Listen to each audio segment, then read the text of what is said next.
Presented by Adi Shakti Films. Adi Shakti Films. Music by Shankar Singh. जहिया से गिरवा साड़ी लाइल बिया, भोला भोला कही पागा लाइल बिया।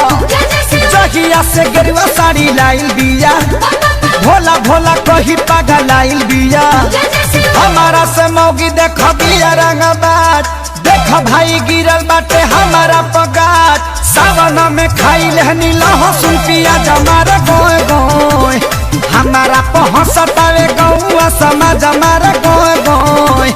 सावन में खाइल हनी लहसुन पियाज हमारा गोय गोय। Presented by Adi Shakti Films.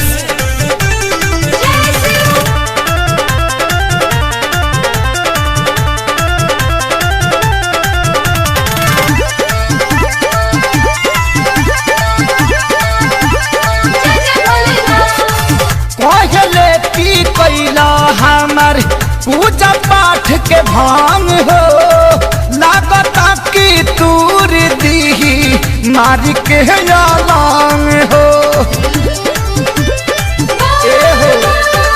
पहले पी कैला हमार पूजा पाठ के भांग हो, लागता की तूर दी मारी के लांग हो।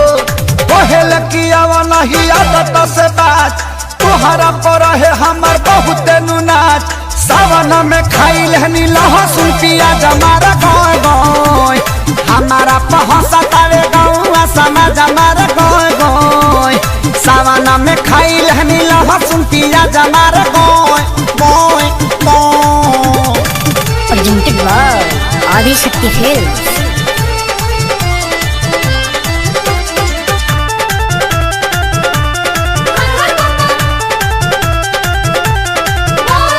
पवन खेसारी का हम बताई, पानी के तना लाचारी हो।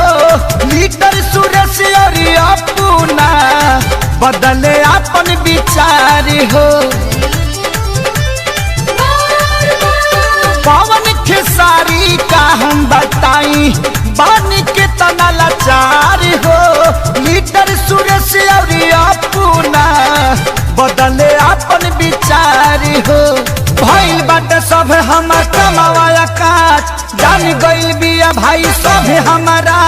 सावन में खाइल हनी लहसुन पियाज हमारा गोय गोय, हमारा पहुँचतावे गौआ समाज हमारा गोय गोय। सावन में खाइल हनी लहसुन पियाज हमारा गोय गोय। जहिया से गिरवा साड़ी लाइल बिया, भोला भोला कही पागा लाइल बिया। जहिया से गिरवा साड़ी लाइल बिया, भोला भोला कही पागा लाइल बिया। हमारा से मौगी देख बिया रंगबाज, देख भाई गिरल बाटे हमारा पगाज। सावन में खाइल हनी लहसुन पियाज हमारा गोय गोय, हमारा पहुँचतावे गौआ समाज हमारा गोय गोय। सावन में खाइल हनी लहसुन पियाज हमारा गोय गोय गोय गोय गोय। Presented by Adi Shakti Films. हमरा खोखियो भइल बा, आ गस्टिंगो जोर लगा